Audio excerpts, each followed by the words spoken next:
நீதி அமைச்சின் சிறப்பு குழு இவ்வாரம் ஜெனீவா விஜயம். அரசாங்கத்தின் செயற்பாடு குறித்து விளக்க நடவடிக்கை. புதிய பிரேரணை குறித்த திருத்தங்களை சமர்ப்பிக்க 1ஆம் தேதி வரையில் கால அவகாசம். இலங்கை தமிழரசு கட்சியின் மத்திய குழு கூட்டம் இன்று.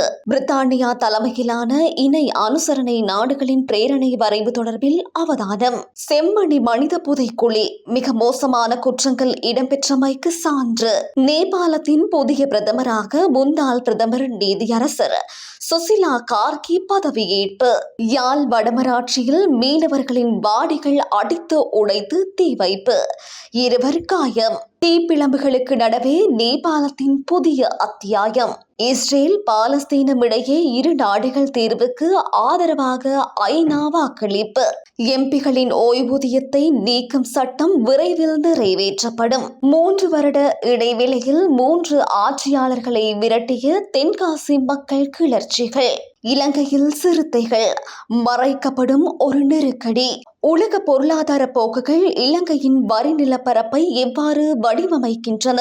இலங்கையின் நீடித்து நிலைக்கும் பொருளாதார வளர்ச்சியின் மீதான எதிர்கால சவால்கள்.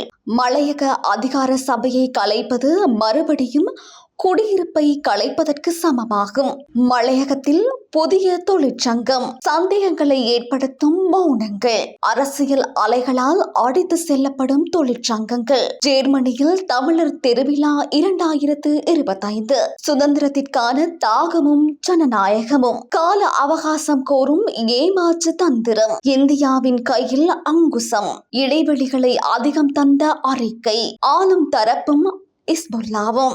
வலுவிழக்க செய்யப்படும் மாகாண சபைகள். சர்வதேச விசாரணை ஏன் அவசியம்? செம்மணியில் சிக்கப்போகும் பிரபலங்கள். கொழும்பிலிருந்து வெளியேற முன் பிரபாகரனை நினைவு கூர்ந்த மஹிந்த. அரண்மனையிலிருந்து வெளியேறிய அரசர். ஒற்றுமைப்படுத்துமா இலங்கையர் தினம்? கிழக்கும் கவனிக்கப்படுமா? தப்பி பிழைக்குமா பிரான்ஸ் அரசாங்கம்? நேபாளத்தின் ஆர்ப்பாட்டங்கள். நலிந்த தேசத்தின் அரசியல் எதிர்காலம் பற்றிய கேள்விக்குறியும் அத்துமீறி செல்லும் சமூக வலைதள கம்பெனிகளின் வல்லமையும்.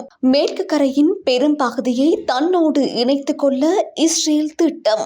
இந்த விடயம் உட்பட பல்வேறு முக்கிய பல தகவல்களை அறிந்து கொள்ள இன்றைய நாளுக்கான வீரகேசரி நாளிதழின் மின்னிதழை வாசிப்பதுடன் மேலதிகமாக இணைக்கப்பட்ட பக்கங்களில் வெளிவந்துள்ள முக்கிய பல செய்திகளை mypaper.lkயை சப்ஸ்கிரைப் செய்வதன் மூலம் படிக்க முடியும்.